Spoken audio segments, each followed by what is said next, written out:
The 2024-25 Women's Super League season is over. Therefore, it's time for our season reviews. In these videos, we discuss how the teams competed compared to their expectations, what mitigating circumstances may have occurred during the season, and rate every club's campaign on a scale from 1 to 10. Today, we're on to Aston Villa.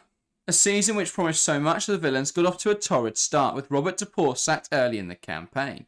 But a purple patch at the end of the season under Natalia Arroyo restored the positive atmosphere and pushed Villa back up the table. This is our Aston Villa season review. So let's get into it then. Our second season review of the WSL campaign. Today we are on to Aston Villa. Harry, Aston Villa's season, I think at the start of the campaign everyone sort of had Villa as dark horses to finish 5th or 6th.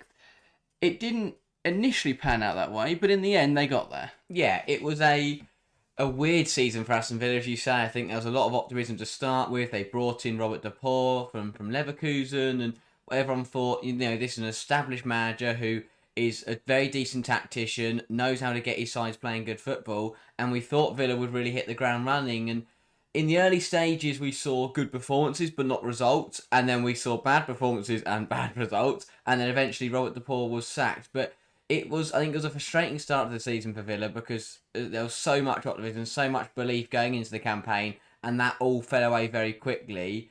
They did, as you say, they picked it up brilliantly, and I think that it was again another big season for Villa, another season of transition. Carla Ward leaving was always going to be a difficult one to get right.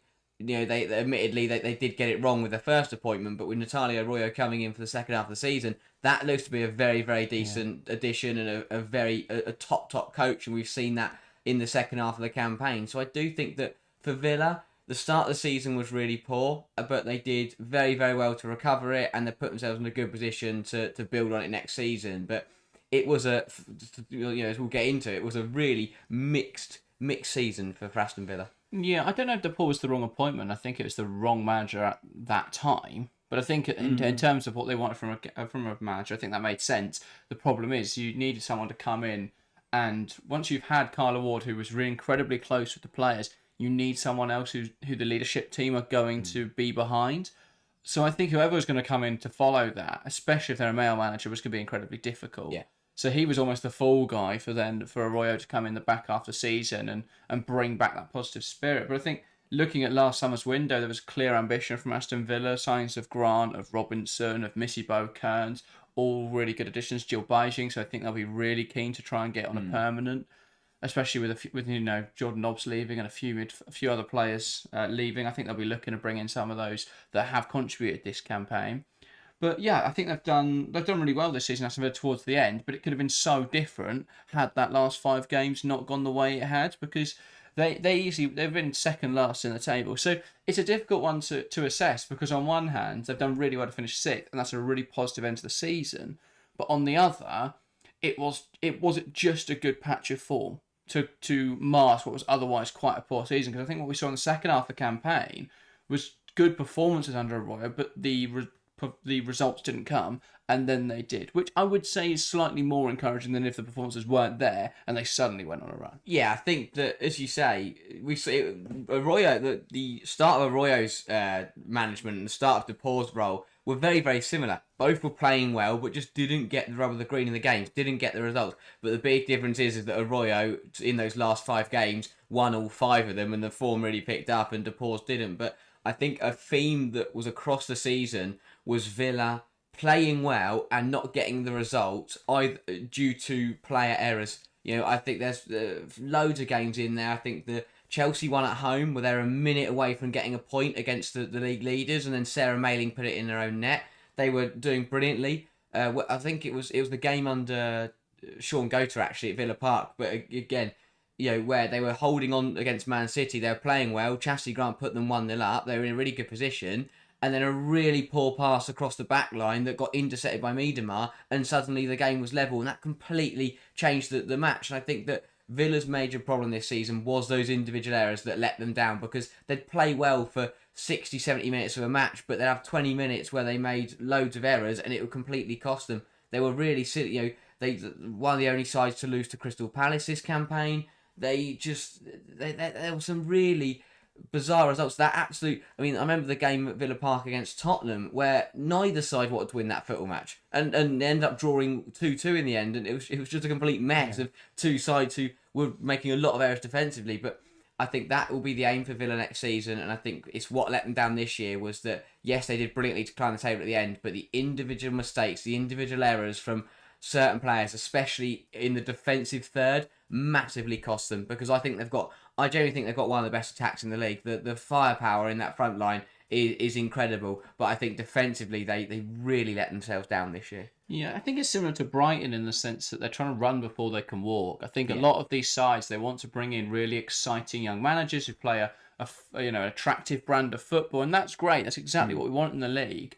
But if the quality doesn't match what they're trying to coach, it's really difficult to get that idea across. And actually, I think what we've seen this season is the best performances for teams like Aston Villa and Brighton is against the big clubs. Yeah. Because they're not expecting that style of play against them. And so I like those sorts of managers, but what they've got to work on now, and it's the same with Brighton as we'll discuss tomorrow, but they've got to work on how do they have a tactical style that means they can then go and beat everyone around them, because I think they've lacked an identity this season, Villa. But then I did think it started to come in the last 5 games. We saw a system that worked quite well. We saw a fluidity in attack that I thought was clearly something that they've been working on.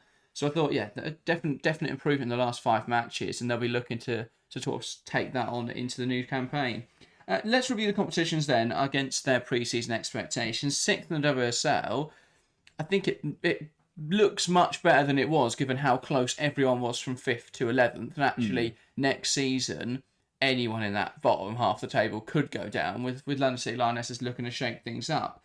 But if at the start of the season, I think if Villa fans were offered 6th place, that's exactly where they'd want to be. Yeah, exactly. If you review it based on the position and you just look at the table, you have a quick glance at the table, 6th position looks brilliant. But as you say, anyone could have. It was so tight in there that Villa could have went into the last couple of games, could have finished anywhere from 5th to 11th, and suddenly they're 2 very different seasons. But they did finish 6th, so you have to review them on that and give them credit to finish in the top half, to finish ahead of sides like Liverpool, who had a really good campaign last season. I think that they did very well, Villa, to pick up some big results. And I think that what makes it more important is when we talk about that brilliant run they went on at the end of the season, they didn't just beat some really weak sides. They went and got points off some really, really strong sides at the very sharp end of the league. So I think it was encouraging, and they deserved to finish 6th place in the end. I think that the football they played in those last few games was the kind of standard you'd expect from a top half side, or even at times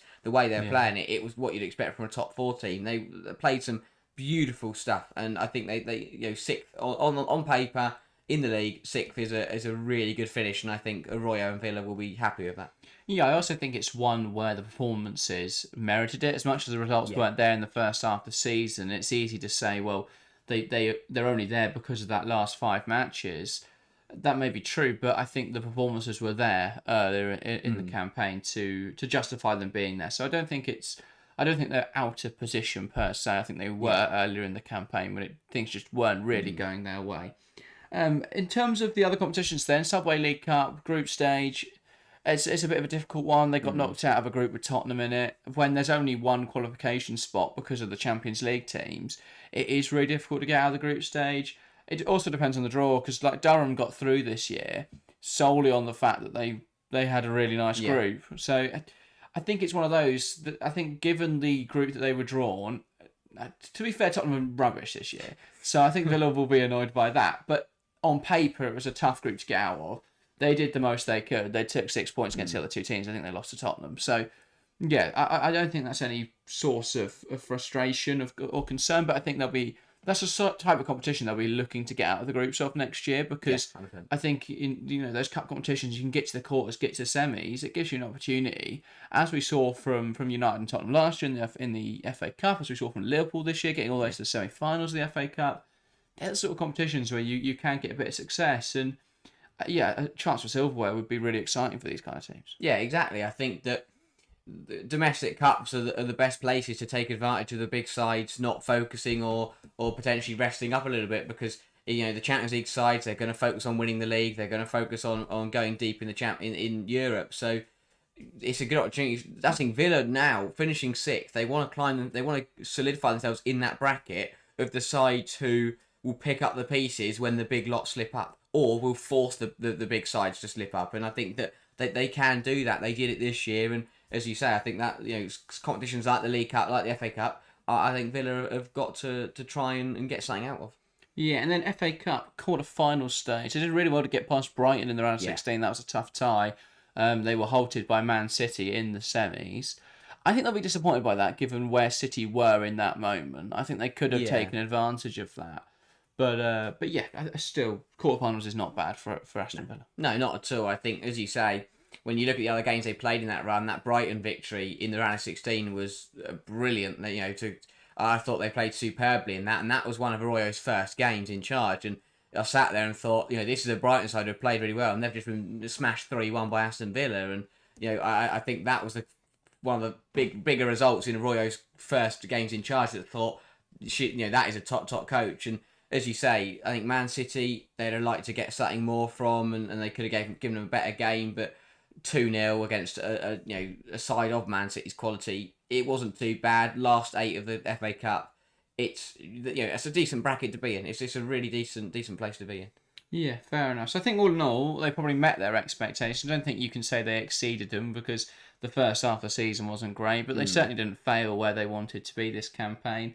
I think it's a campaign that had so much promise. I remember back to the Chelsea game, the first game of the season. They were better than the Chelsea side at that point. Now I think obviously we've seen throughout this campaign, Chelsea have come on leaps and bounds since then. But in that moment, Villa played really well and were unlucky not to get something from that season opener. But yeah, I think they'll look towards next season with optimism. I hope, Villa, because there's a lot to be excited about. In terms of a key match in this campaign, well, what game we pick here dictates the tone really of this video. We could easily talk about the Crystal Palace 3, Aston Villa 1, which was a really disappointing result. But actually, I'd rather focus on Aston Villa 5, Arsenal 2. I know Arsenal were clearly distracted by the Champions League final, and understandably so. Now they've gone on and won it, but I still think that was a really impressive performance from Aston Villa. Yeah, it was top quality, and I think that this demonstrated what we've seen under Arroyo in the second half of the campaign. We saw it against Chelsea in the game where they nearly drew that 0-0, where unlike what they had under De Pauw, Arroyo's found a really well-balanced system, so they still look solid defensively, but they hit you hard on the break, and when they do get the ball, they like to move it quickly, and they like to come at you and play good football. And that's exactly what they did here. They played good football and took advantage of a rotated Arsenal side. They did drop into that mid-block and when Arsenal had the ball, but as soon as Villa won it back, they hit Arsenal hard and went and scored loads of goals. 3 of those goals, 3 of the 5 came on the break or against, I don't say against the run of play because it was an even game, but Arsenal would come forward, they'd lose it, and Villa, 2 or 3 passes later, were throw on goal. Obviously, the Knobs one, the opener, came from an Arsenal corner, and they did really well, Villa, at moving, once they turned it over, moving the ball really quickly, and it's something I like is that they play pretty direct.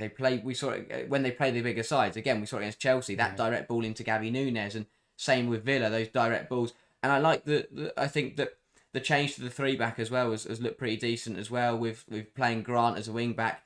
Arroyo's got them playing really good football, and I think that Arsenal game was a brilliant demonstration of that. And I think that you mentioned the Palace game there as well. That was a key one because it was, again, the reaction they had to that fixture because they lost that one. They were sat only 3 points ahead of Crystal Palace, and their next 2 games were Liverpool and Arsenal, and there was a bit of pressure on them. They went and beat Liverpool 2-1 after going a goal down and turned it around, and then they went and smashed Arsenal out the park. So really good from Aston Villa in those last 5, but that Arsenal one was definitely the pick of the bunch.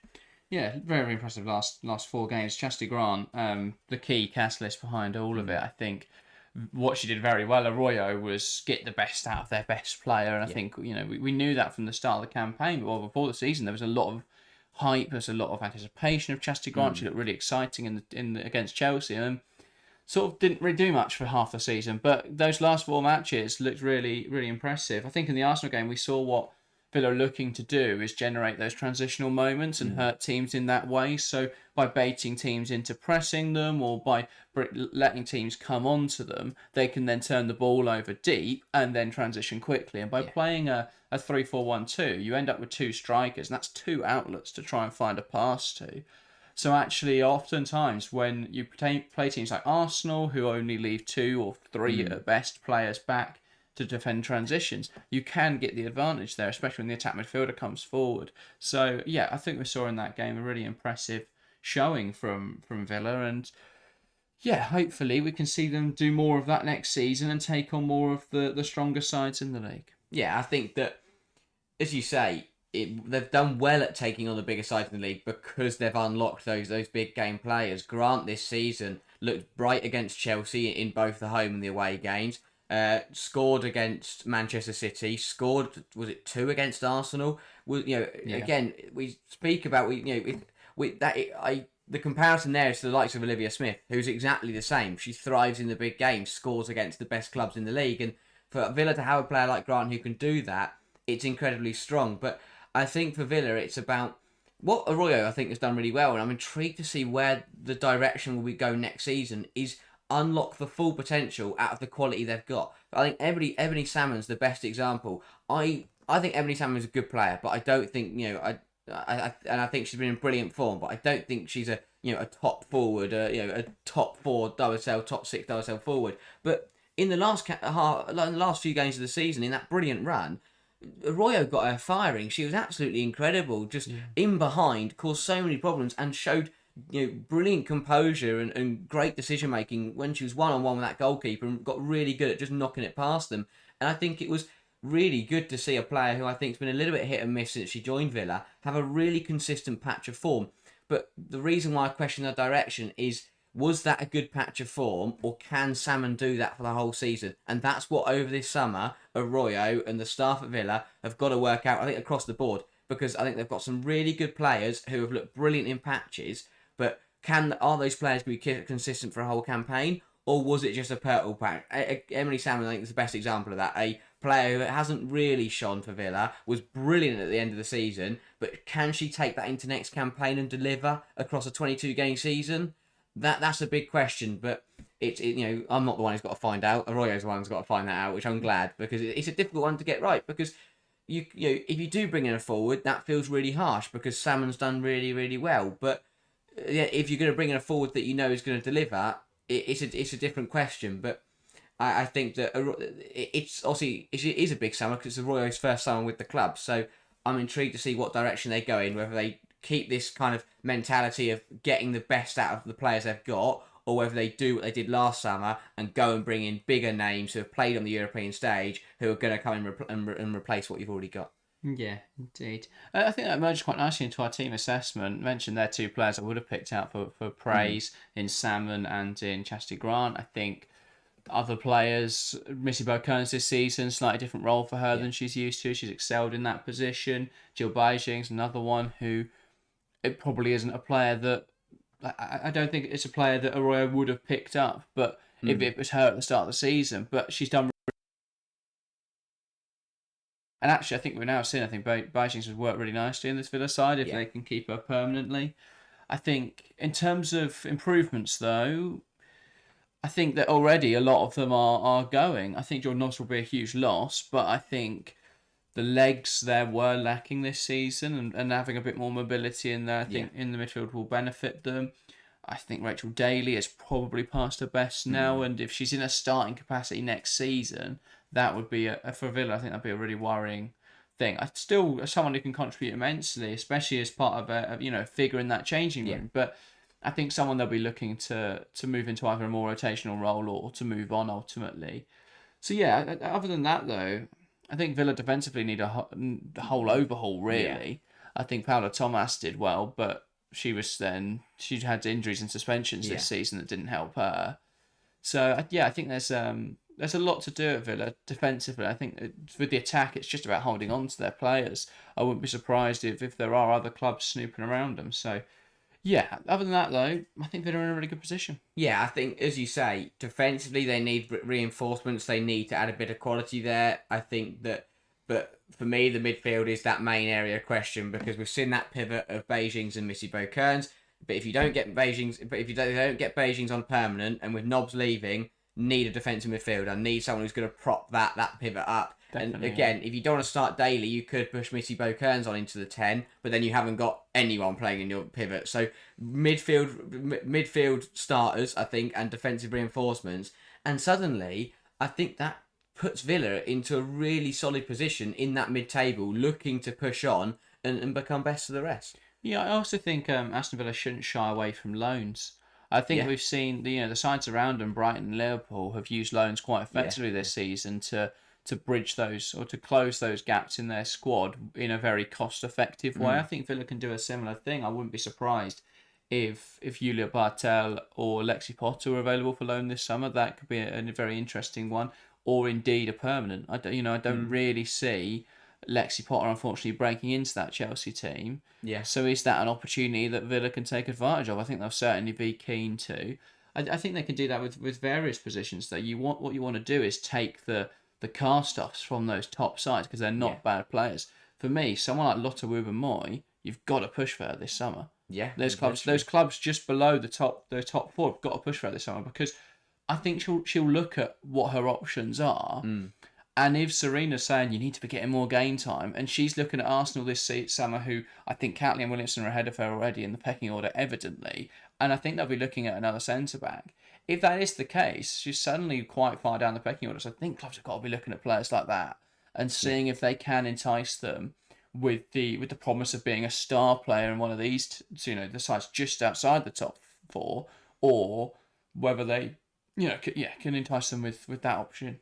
I think it could be something that they look at. So Villa have got to do that this summer. I think also we've seen their recruitment's been really strong anyway over the last 3 windows at signing talented players in the WSL. Missy Bokerns, Kate Robinson, they're excellent additions, but also then looking a little further afield and getting some bargains from elsewhere, as we saw with Chastity Grant, we saw Jill Beijings, and obviously Gabby Nunes as well. So yeah, I think Villa, their recruitment's never been bad, and I think they'll look to do similar this summer. And I think, for me, 5th to 11th feels really unpredictable right now. But if I was going to have a surefire team that will do well next season, Villa would probably would be the one I pick out. Yeah. Them or Brighton, or maybe Liverpool just to have Olivia Smith. But I think Villa are definitely on the safer end of the spectrum. Yeah, 100%. I think that out of all of them, for me at the moment, they are the favourites to push on and be certain to finish as the best of the rest. But yeah, they've done really well. They've got really balanced recruitment of experienced players and talent. They've got a top quality manager now. I fully believe in Arroyo. I think that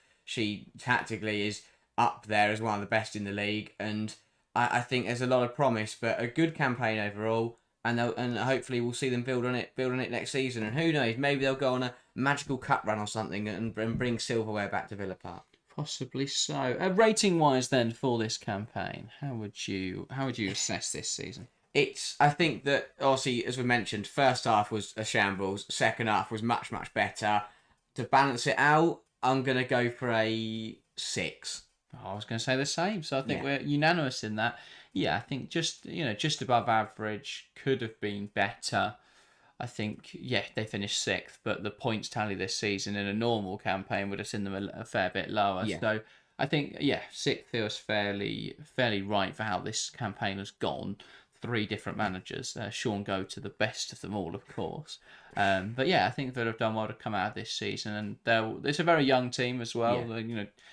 Well, actually, there's a lot of older players. They're now moving on. It's now the chance for those young players to shine, and I think they'll do a good job of that hopefully next season. But we'll have to see what happens over the summer. But I think it's one of those where in a season coming out of a major international competition where the top 4 teams will all have most of their squads playing football. To have a team who hasn't probably, I mean, they've got a handful of internationals, Aston Villa, and they're not going to be starting most of them. So, I think it's an opportunity this season to take advantage of things like that. And I think they've got to be looking at what they can do next season to upset the apple cart, really. Yeah. So it'll be interesting to see. Anyway, that is everything for our Aston Villa review. We'll be back tomorrow to talk Brighton. If you haven't seen already, yesterday we reviewed Arsenal. So that video will be on the end screen, so you can go ahead and give that a watch. That, though, is everything from us today. Thank you guys very much for watching. Let us know your thoughts in the comments down below, and we'll see you next time. See ya.